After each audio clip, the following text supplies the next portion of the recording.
I would like to focus in my presentation much more on a single aspect of the INCO support project. INCO, it's the abbreviation for International Cooperation. And I structure my presentation along 5 topics. The first one is 8 days a week.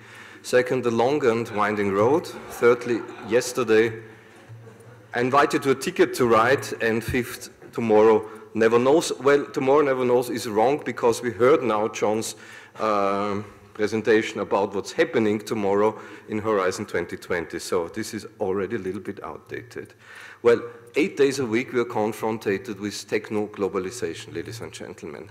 And we often underestimate, in my opinion, what is really happening. If you look at the growth rates in Europe, if you look at the technological growth in Europe and compare this to other world regions, you see that these are already different trajectories. I mean, we're looking for 1% growth. Yeah?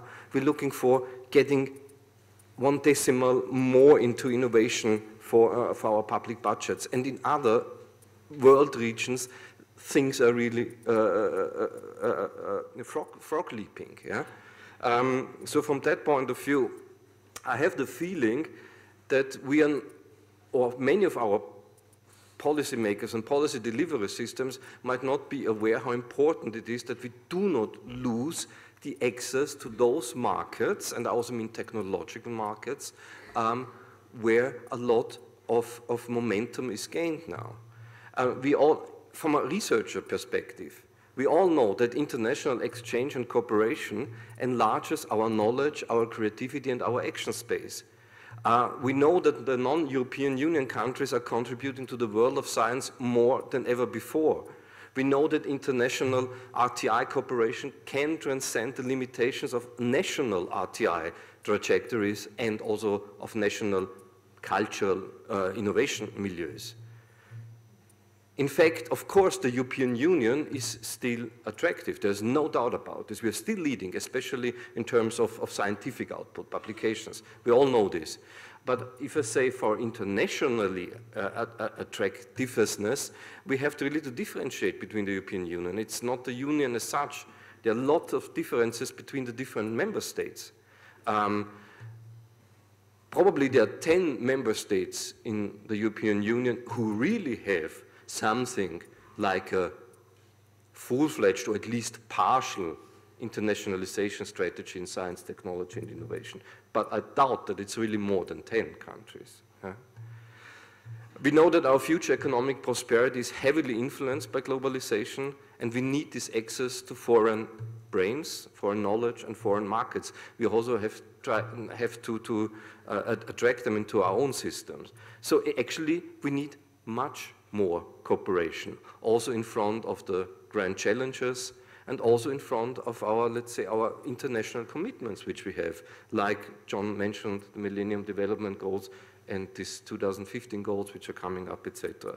So we all know that despite that, what do we do in Europe, in most of our member states? We reduce our national budget deficits by also downsizing the resources for international cooperation. I wonder how this will be in Horizon 2020, by the way.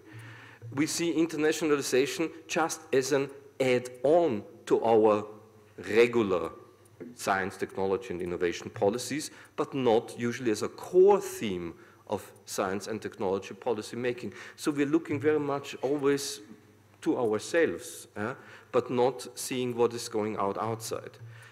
Also very interesting, we mix up Europeanization with internationalization very often. If you talk to people, policymakers, how is your internationalization of your country? Yeah, we have perfect relations with Germany, with UK. That's fine, that's great, that's good for the European research area.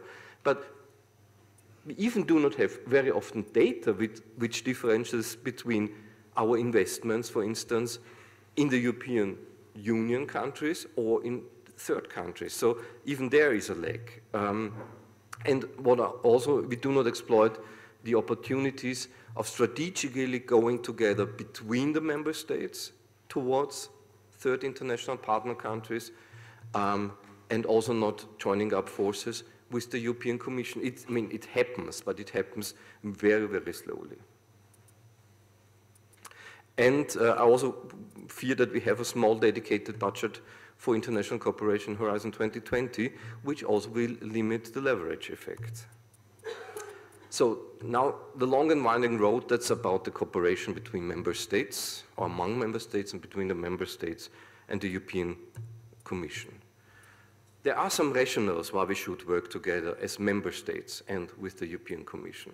First of all, it's to cut back information asymmetries and to avoid duplication. So that would result in efficiency gains. For instance, China has a program, science and technology program with the Netherlands. China has such a program with Austria, China has one with Germany, with Sweden, etc., you name it. We as Austrians, we have no idea what China is doing with the Dutch or with the Swedes. The Swedes have no idea what Austria is doing with China or the Germans are doing with them. Who has the overview is China. Huh? That's okay for them, but I think we have really to also to work back much better in this respect. I mean, of course in China this works a little bit better because our embassies are working together in Beijing, but not all the countries really have representatives for science and technology, for instance in Beijing. In other countries it's even much worse. Then it also makes a sense to develop joint activities with critical mass based on a variable geometry. This could raise effectiveness. If I say critical mass, you have just to look at the budgets which are available for internationalization at the national level. They are extremely low. So the leverage effects of these budgets are not very high unless we pool them in a strategic way. And then I also think by the very end it's good if Europe as such, I mean, EU is a global player, and it should be also a global player in science and technology, and that we give more perception to the European Union as an entity and not just as the as the sum of its single elements, namely the member states. There are different levels of working together. On the bottom you have competition, which means there's no coordination, programs are overlapping, and there's definitely competition. Second level would be coordination, then you have cooperation, collaboration, and integration. I have the feeling that as regards these member states' cooperation and also with the European Commission, we very often simply stay at the level of coordination, but not really advancing so much, at least how I would like to see this. And this is strange because all the European Union member states, countries, more or less share the same internationalization objectives in research, technology, and innovation.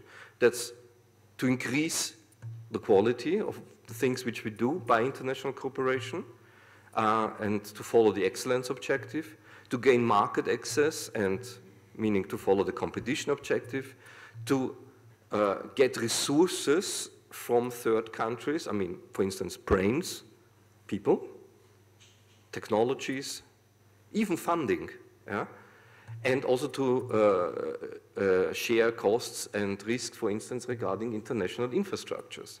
Then we have this global challenge objective, and we have the science diplomacy objective.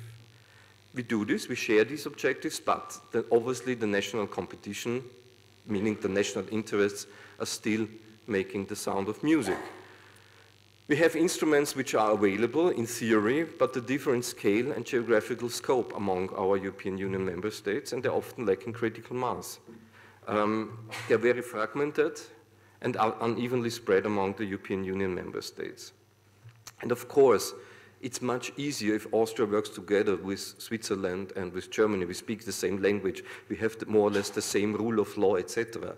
So the transaction costs are much lower in intra-European cooperation than in cooperation with third countries, where you have cultural differences, legal differences, whatever. You can name it, information differences. Yeah? Of course, you need high transaction costs to overcome and a high sum of compromise.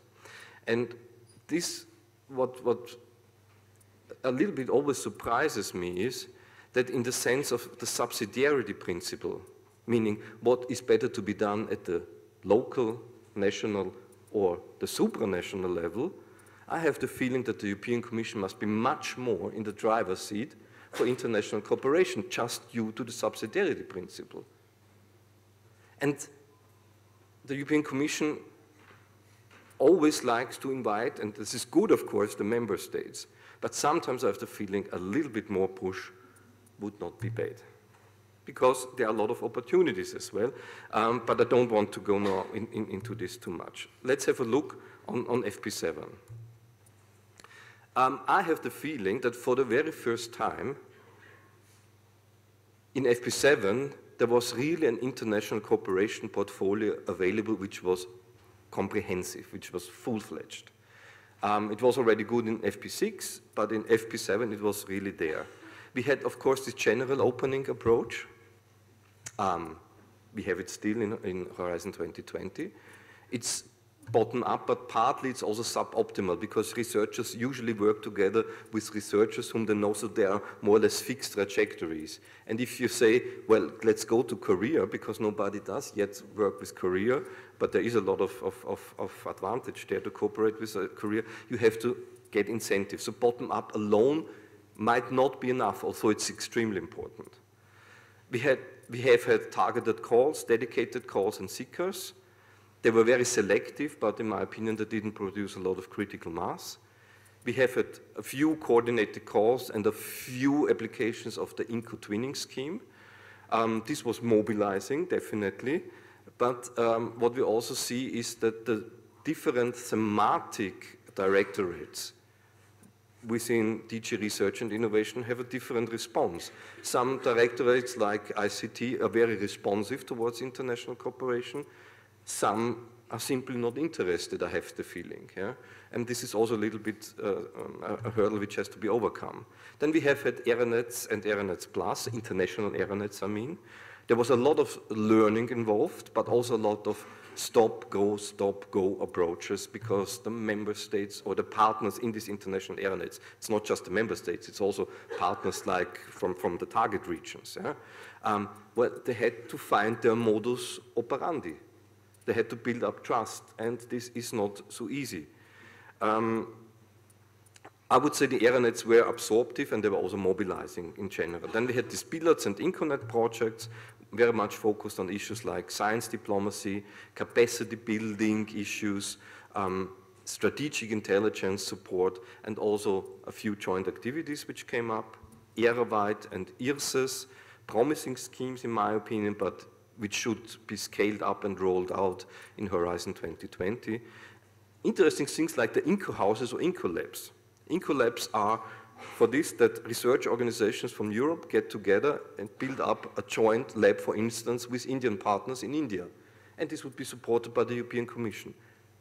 Very few initiatives in this respect. And even less was accepted was the idea of the INCO houses, which means that, for instance, agencies or ministries send some policy delivery experts to India, pull this into one house in order to reduce transaction costs. However, I think that these schemes are very important, and slow and steady might win the race at the very end, so the Commission should not give it up, and as I heard now, it also doesn't give it up. And then, of course, there were also some other initiatives. It's not at least, which is comprehensive. In this INCO portfolio, we also have had a lot of success stories. For instance, which I think is very often underestimated, is how the Southeast European ERANET and the WBC INCONET contributed to the integration of the Southeast European countries into the ERANET. Not that it's worked out, it's still work in progress, but a lot of things happened there, with policy learning, capacity development, joint research funding.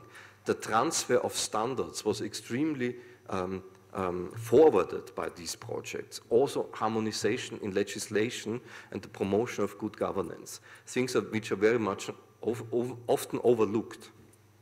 Or the new Indigo, that's the ERANET with India. It launched 4 calls for proposals in 4 years. Not each and every European ERANET, intra-European ERANET, has managed such a record. And many other things, for instance, science statistics harmonization, where these projects involved OECD, UNESCO, and many others. The Commission is now, had commissioned now a study on the impact of these INCO projects, and honestly I would not wonder, but we shall see of course the results then, but I would not wonder if the following results come out, namely that the international cooperation which is provided by the European Commission will fund or fills a gap in the available mix of national instruments. Austria is now trying to identify some core priority countries to cooperate with, international partner countries. So maybe we will end up with 15. But of course you find pockets of excellence in 180 countries or 200 countries in this world. And if I'm interested to work, for instance, with Korea, and Korea should not be one of our thematic partner countries in Austria, it's not yet decided, of course, then I have to go to the European Framework Program. I have no other chance. So I think this is extremely important that we have this available. Also, sometimes comparable instruments are simply lacking on a national scale. For instance, these INCO labs. If I want to build up an international laboratory in India, nobody in Austria would pay this to me. I'm also quite convinced that if you're engaged in these European projects, international cooperation projects, it ensures a better uptake and implementation of standards and regulations. Of course, it's the European approach and not just a single member state. And again, we always have to differentiate. You have the big three, Germany, UK, France. They know what to do. They have a full-fledged system. But smaller countries, even if they're very rich and powerful in terms of science and technology, like Sweden, Austria, and the Netherlands, they don't have this influence. So if you want to make standard settings and regulations, which benefit, of course, also the European Union researchers and companies, I mean, do this via the European Union instruments. And of course, the EU programs are an incentive for the inclusions of other than the usual suspects and the usual partners. So what actually is in for you? In the in the INCO portfolio, you have actually three main target groups. That's the policy making and the policy delivery system. Then the research managers, so you actually, and thirdly the researchers themselves. For policy making and delivery, the major important things are that these projects can support the policy dialogue and science diplomacy. They can contribute to the establishment of cooperation frameworks, like joint programming, and I don't mean joint programming as an instrument. They can help to design, launch, and also partly finance new initiatives, and they do this also. They contribute to the setting of standards and principles. Some of the principles were mentioned by John before. And these things are typically addressed in the Gespielt project, the INCONet project, and the EARMA projects. What is in for the research managers and the science, technology, and innovation system experts? A variety of interventions where you are needed, and which are also addressed by these projects. Technology transfer, project management support. Extremely important if we want to cooperate with Chile, with an research organization in Chile, and they are not familiar with the rules and regulations of Horizon 2020, they will simply not cooperate. So we have to have this exchange. And we know how difficult it is in our own countries to reduce this level of transaction costs. There are a lot of NCP activities supported, there's regulation support, there's strategic intelligence happening, monitoring and evaluation, and this is usually addressed by BILAT and INCONet projects. And what is in for the researchers? Well, especially this is what researchers should do, namely doing research. We have international scientific programming, including a staff exchange, for instance, in IRSES or the ERA-wide programs. The joint lab development I have mentioned already, and of course also work on joint RTI projects, which could be financed, for instance, by the international ERANET or the coordinated course, etc. There are networking projects funded, there are summer schools organized, and these things are typically addressed in the ERANETs, the era-wide, the IRSES, and the INCOLAB schemes. Well, these are some examples, but I will not take too long in it. But what might be interesting, for instance, if you're working with India or intend to work with India, then there's this ERANET called New Indigo. And there is an open call, which is still running until the 23rd of August this year. It's about smart grids and new energy materials. So if you work in this field, go to this website, have a look. You can engage yourself there.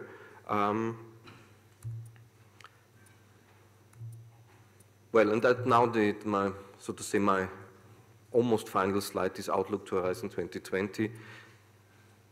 John did this, so I would just comment it with one last slide. And this is, we have, in my opinion, to not reinvent the wheels again and again. What we need for international cooperation in science and technology is that we have to plan really with a long horizon, because we have international partner countries. They have to learn our way of approaching them.